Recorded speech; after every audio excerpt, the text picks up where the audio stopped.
The RRM configuration itself is not very different from what you've been doing on the AirOS. It's just that role thing that is a little bit different. So let's start with the configuration itself. The RF group name, you configure it here in Configuration Controller System General. And just like elsewhere, that's something that's going to be exchanged over the air. Give it a name, for example, my RF, done. So I'm here on 3850B. If I want to work between controllers, I'm going to configure the same RF group name. And of course, the access points that are common in the same space as these two controllers are going to exchange neighbor discovery messages. And because of the content of these messages containing the RF group name and the controller IP address, those two T and B are going to hear about one another, and they're going to talk over the wire to set up an RF group, just like on AirOS. So that concept is exactly the same. 3850B and 3850T can be MA or MCs, but I happen to also have a 5760 here. So let me show you on that platform how this is done. Well, pretty much it's the same thing. You can go to Configuration Controller, and in that place you have this general where you can configure the RF group name.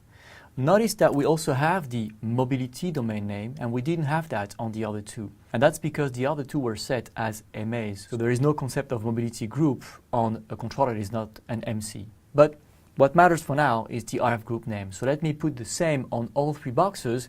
And of course, it's only mattering as the access points are going to relate directly to these controllers. So if 5760T didn't have any access points, I wouldn't need to worry so much about the RF group name because no APs are ever going to report that name to any other controller. So that RF group name is only mattering if you have access points connecting to the box you're configuring.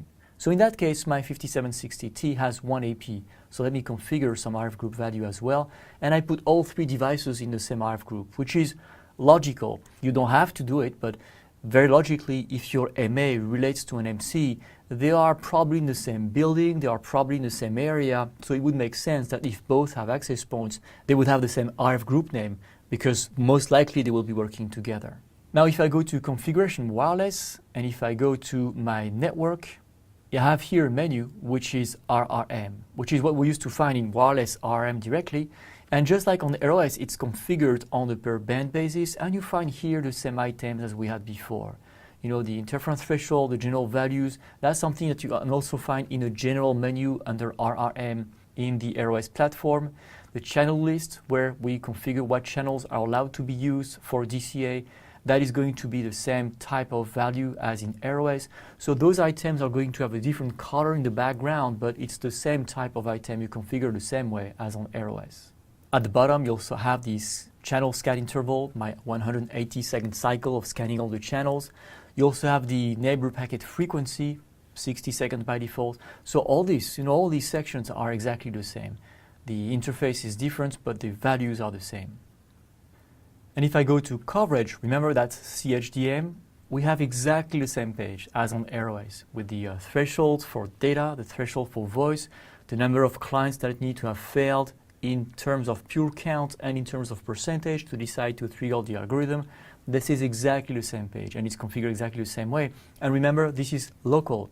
So there is no MC to MA relationship here. Whatever AP is managed by this controller, that is what you're going to set for that AP. If you go to DCA, here again, same page, same logic. It's the same logic, but we have this MC to MA relationship, so how does that play? Well, not much. It's about access points. So one of the platforms is going in this RF group to be the leader. You can set the same interval for DCA. You can change from the default 10 minutes to something else, and all the other options are going to be identical.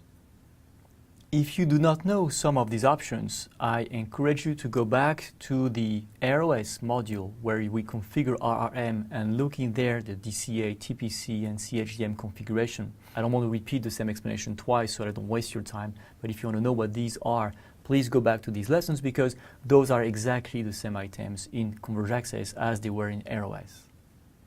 TPC, that probably reminds you of what you've seen on AirOS, with the three possibilities, the minimum, maximum power for the access point power. Notice the power assignment leader, the 5760T, which is a local controller, and that's normal. And then at the bottom of the page, you still have the power threshold at which you want all the access points to hear one another, and the number of neighbors you want to have around 3. RF grouping is also identical. This is where you configure who should be the group leader, remember?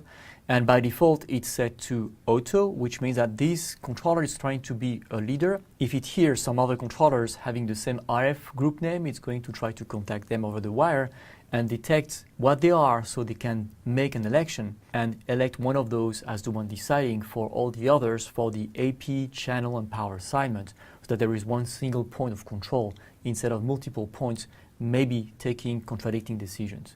So that is exactly the same as on the RS platform. So the configuration itself is nothing different. What is different is this role of MC and MA and which one does what. So let's move on and have a look at that.